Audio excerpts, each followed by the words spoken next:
جس میں سورہ انعام ختم کی ہے. اس کی ابتدا ہوتی ہے وَلَوْ أَنَّنَا نَزَّلْنَا إِلَيْهِمُ الْمَلَائِكَةَ وَكَلَّمَهُمُ الْمَوْتَى. مشرکین مکہ بیہودہ قسم کے مطالبے کیا کرتے تھے، آپ یہ والا معجزہ دکھا دیں، آپ یہ معجزہ دکھا دیں. کچھ معجزے تو دکھائے بھی، لیکن ان کے ہر بات کا جواب نہیں دیا جائے گا. اللہ نے فرمایا کہ اگر ہم آسمان سے فرشتے نازل کریں اور مردے زندہ ہو کے ان سے بات کرنا شروع کر دیں تو بھی یہ ایمان نہیں لے کر آئیں گے. جو ضدی اور ہٹ دھرم ہوتے ہیں ان کے سامنے جتنے مرضی دلائل کے انبار لگا دو، انہوں نے نہیں ماننا.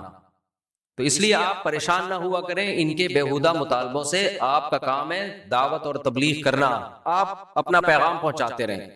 تو اس میں ہمیں بھی یہ پیغام ہے بھائی، ہم حق بات بیان کرتے رہیں گے، کوئی مانے اس کی مرضی، نہ مانے اس کی مرضی. تو ٹینشن لینے کا نہیں ہے. اچھا، اس میں ایک آیت یہ بھی ہے، چونکہ کچھ آیتیں میں ایسی بیان کرتا ہوں جس کی لوگ غلط تفسیر بتاتے ہیں، اس لیے میں وہ اس لیے بیان کرتا ہوں تاکہ غلط تفسیر سے لوگ ہوشیار رہیں، غلط تفسیر میں نہ پڑے. یہ جو آیت ہے وَإِن تُطِعْ أَكْثَرَ مَنْ فِي الْأَرْضِ يُضِلُّوكَ عَنْ سَبِيلِ اللَّهِ. اے نبی، آپ اگر زمین میں اکثریت کی اتباع کریں گے تو یہ آپ کو اللہ کے راستے سے گمراہ کر دیں گے. آج کل اس کا ایک غلط مطلب بیان کیا جا رہا ہے. کوئی نیا فرقہ امت میں اٹھتا ہے، کوئی نئی بات لے کر آتا ہے مارکیٹ میں جو اس سے پہلے کبھی کسی نے سنی نہیں ہوتی. جب علماء رد کرتے ہیں کہ بھائی پوری امت ایک طرف جا رہی ہے، تم 1.5 انچ کی الگ مسجد کیوں بنا رہے ہو، تو وہ دلیل میں آیت پیش کرتے ہیں کہ تم اگر اکثریت کو فالو کرو گے تو گمراہ ہو جاؤ گے. دیکھو قرآن کہہ رہے ہے اکثریت کو فالو مت کرنا. او بھائی، یہ مطلب آیت کا نہیں ہے.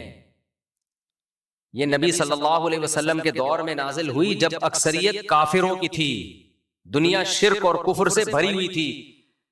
اس میں اکثریت سے مسلمانوں کی اکثریت مراد نہیں ہے، کیونکہ مسلمانوں کی اکثریت کو تو فالو کرنے کا حکم دیا گیا ہے. مسلمانوں میں اکثریت گمراہی پہ جمع نہیں ہو سکتی. جب کوئی ایمان والے ہیں، قرآن و سنت کو حجت مانتے ہیں، تو ان میں اکثریت کا کسی بات پہ جمع ہونا یہ اس کے برحق ہونے کی ایک بہت بڑی علامت ہے. حدیث میں آتا ہے من شذ عن جماعت المسلمین شذ فی النار. جو مسلمانوں کی جماعت سے الگ ہوگا تو اللہ قیامت میں جب مسلمانوں کو دھڑ دھڑ جنت میں داخل کر رہے ہوں گے نا، اس کو بولیں گے تو الگ ہو جائے یہاں سے. یہ حدیث ہے کہ تو وہاں بھی 1.5 انچ کی الگ مسجد بنا کے بیٹھا ہوا تھا کہ نیا فرقی نکالی ہوئی تھی تو نے، فرقی چھوٹی سی، فرقے بھی نہیں ہے ابھی، فرقیاں آ رہی ہیں، چھوٹی چھوٹی فرقیاں. یہ بچے نے پیشاب کیا بھائی، پہلے بھی ہم نے سمجھایا ہے بچوں کو، بہت چھوٹے بچوں کو مت لایا کریں، اور اگر ہاں کر دے تو پھر غائب بھی ہو جاتے ہیں وہاں سے. یہ تو غلط ہو گیا نا.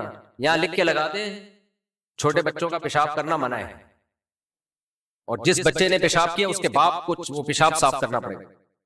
اچھا، ابا بھی ساتھ بیٹھے ہوئے تھے. تو بچے نے پیشاب کر دیا وہ تو چلو بچے نے، لیکن باپ کو چاہیے وہ اس کو صاف تو کرے نا، کھڑا ہو وہاں پہ بھائی، یہ کوئی دوسرا آ کے بیٹھے نہیں، چلیں اس کو کرواتے ہیں. ٹینشن نہیں شنگیری صاحب. لوگ تو جو ہو رہے ہیں ان کو اتنا غصہ نہیں آ رہا نا، آپ کو ٹینشن نہ لیں. تو یہاں لکھ کے لگا دیں بھائی، کل لگوا دیں نا یہاں پہ کوئی بورڈ لگوا دیں. میں نے تو پہلے بھی کہا ہے بورڈ بھی لگوا دیں، اور کیمرے میں پھر دیکھیں. کیمرے چاروں طرف لگے ہوئے ہیں، یہ کس دن کام آئیں گے. اب اس دفعہ تو معاف کر دیا، اب اگر کسی بچے نے پیشاب کیا تو کیمرے میں ہم نکالیں گے، اس کے ابا کی تصویر فیس بک پہ شائع کریں گے.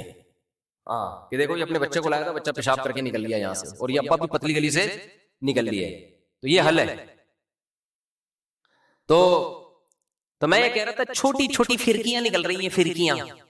جب ان سے کہا جائے کہ تم ایک نئی چیز مارکیٹ میں لائے ہو یار، تو وہ جواب میں کہتے ہیں دلیل کو فالو کرو، دلیل کو یہ مت دیکھو اکثریت کیا کہتی ہے، دلیل ہی کو فالو کرو. لیکن دلیل اس طرف تھی تبھی تو اکثریت اس طرف گئی ہے. تو جس کو آپ دلیل کہہ رہے ہو وہ آپ کے خود ساختہ دلیل ہے، وہ آپ کو لگ رہا ہے دلیل. اور میں بار بار ایک جملہ دہراتا ہوں، نئی فرقی نکالتے ہیں اور کہتے ہیں ہم فرقہ واریت کے خلاف ہیں. خلاف ہوتے تو پرانوں کو ختم کرتے نا، نیا تھوڑی نکال لیتے. یہ منجن ہے، منجن اس زمانے میں یہ بہترین طریقے سے منجن چل رہا ہے. وہی جملہ بس ایک سینٹنس کر کے پھر آگے چلتا ہوں. ہمیں لوگ کہتے ہیں فقہ حنفی ایک فرقہ ہے. تو میں اکثر ایک جواب دیتا ہوں, اس دن شاید بیان چلا نہیں, کوئی کرپٹ ہو گئی تھی, فائل کیا ہو گیا واللہ عالم. تو اگر ہم فرقہ ہوتے ہیں نا تو ہم بعد میں آتے, آپ پہلے ہوتے ہیں. ہندوستان میں, برما میں, انڈیا میں, پاکستان میں, افغانستان میں اسلام تو حنفی لے کر آئے ہیں, تبھی حنفیوں کی کوئی پہلی مسجد نہیں دکھا سکتا اس پورے خطے میں کہ یہ احناف کی پہلی مسجد ہے نہ. جس دن اسلام آیا اسی دن سے احناف کی مسجدیں ہیں, کیونکہ لائے ہم لوگ تھے, ہمارے باپ دادے لائے تھے. احناف کے علاوہ اس پورے خطے میں جتنے فرقے ہیں ان کی پہلی مسجد دکھائی جا سکتی ہے. فیس بک پہ شائع بھی ہوتی ہیں تصویریں کہ یہ ہمارے فرقے کی پہلی مسجد ہے جو دہلی میں فلاں سن میں جس کی بنیاد رکھی گئی. تو احناف کی نہیں آپ دکھا سکتے پہلی مسجد. تو اسلام ہم لے کر آئے ہیں میرے بھائی, اور ہمیں کیا بنا کے پیش کر دیا؟ فرقہ.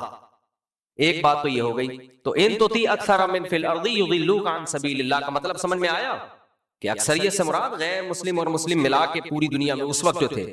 مسلمانوں میں اکثریت اس سے مراد نہیں ہے, اور خاص طور پہ اہل سنت والجماعت میں, اہل سنت والجماعت میں ان میں تو اکثریت کا ہونا ایک بہت بڑی علامت ہے کہ یہ حق پر ہیں. دوسری بات, اسی صورت میں ایک اور آیت آئی ہے, اس کو بھی لوگ غلط پیش کرتے ہیں. آج کل فیس بک پہ ایک نئی چیز آئی ہے مارکیٹ میں, اس کو مجھے لگ رہا ہے وہ بھی ایک نیا فرقہ لانچ کرنے والا ہے. وہ بھی لا رہا ہوتا ہے آیتیں, دیکھو یہ آیتیں مولوی یہ کہتے ہیں, یہ آیتیں مولوی, نیچے کسی نے لکھا ہے کہ نئی جہلم والی سرکار آ گئی ہے. نیچے لوگ بھی اپنے تبصرے کر رہے ہوتے ہیں. تو بیوہ لگتی نہیں ہے کہیں سے بیوہ وہ, تو اس کا بھی نیا حکیم قبلہ حکیم سے شادی ہوئی نا, تو پتہ نہیں حکیم صاحب کا ہونے والا کیا ہے. تو مجھے غصہ اس عورت پہ اس لیے ہے کہ اپنے شوہر کی برہنہ ویڈیو شائع کی اس نے. کوئی عورت یہ کام کرے اس کی عزت اب سوسائٹی میں ختم. اتنا بڑا جرم کیا آپ اپنے شوہر کی, آپ نے برہنہ تصویریں شائع کر دی یار. تو یہ تو اس سے بڑا تو جرم کوئی ہو نہیں سکتا. تو اس لیے مجھے اس سے ذرا بھی ہمدردی نہیں ہے. تو حکیم صاحب سے ہمدردی ہے کہ دوبارہ نہ بیوہ ہو جائے وہ. تو وہ کوئی ویڈیو اس کی آئی ہوئی تھی, کسی نے لکھا کہ کاش فیس بک پہ تھوکنے کا آپشن ہوتا. اتنی ٹیکنالوجی نے ترقی کی ہے مگر یوٹیوب اور فیس بک پر تھوکنے کا آپشن لائک اور ڈس لائک کرنے کا ہے, تھوکنے کا بھی آپشن ہوتا. خیر, تو ایک تو یہ آیت کا غلط مطلب. دوسرا ایک اور آیت جو آج کل ایک نئی فرقی آئی ہوئی ہے اس نے پڑھنا شروع کر دیا, اور یہ بھی لوگ بہت سارے پڑھ رہے ہیں. وہ کیا ہے؟ ان الذین فرقوا دینہم وکانوا شیعا لست منہم فی شیء, جنہوں نے اپنے دین کے ٹکڑے کر دیے اور ٹکڑوں میں تقسیم ہو گئے, اے نبی آپ کا ان سے کوئی تعلق نہیں ہے. تو یہ آیت پیش کی جاتی ہے فرقوں کے خلاف کہ دیکھو یہ اتنے سارے فرقے ہیں, یہ فلانا فرقہ ڈمکانا فرقہ. اس آیت کا مطلب کیا ہے؟ جو دین برحق سے ٹوٹ کے الگ ہو گئے, دین برحق سے ٹوٹ کے الگ ہو گئے. جو دین برحق پر قائم ہیں تو وہ تو فرقوں میں شامل ہی نہیں ہے. جو دین برحق سے ٹوٹ کے الگ ہو گئے, تو یہ آیت آپ جب پڑھیں جب آپ اپنے بارے میں ثابت کریں کہ ہم دین برحق سے ٹوٹ کے الگ نہیں ہوئے, ہم اسی دین برحق اور اسی کو فالو کرنے والے مسلمانوں کی جماعت میں سے ہیں, تو یہ بھی آپ کے خلاف آئے جا رہی ہے کہ جو جمہور امت سے ہٹیں گے, نیا فرقہ بنائیں گے, اس پہ یہ آیت منطبق ہوتی ہے. اور جو جمہور امت سے جڑے ہوئے ہیں بے شک کسی بھی نام سے ہوں, وہ فرقوں میں داخل نہیں ہے, کیونکہ جمہور امت میں فروعی اختلافات ہمیشہ سے رہے ہیں. ان فروعی اختلافات کی بیس پہ کوئی حنفی ہے کوئی شافعی ہے تو یہ فرقوں میں شامل نہیں ہے, کیونکہ بیس سب کی ایک ہی ہے, قرآن اور سنت. اس کو سمجھنے میں اگر اختلاف ہوا ہے تو ہوتا رہے, وہ تو صحابہ میں بھی اختلاف تھا,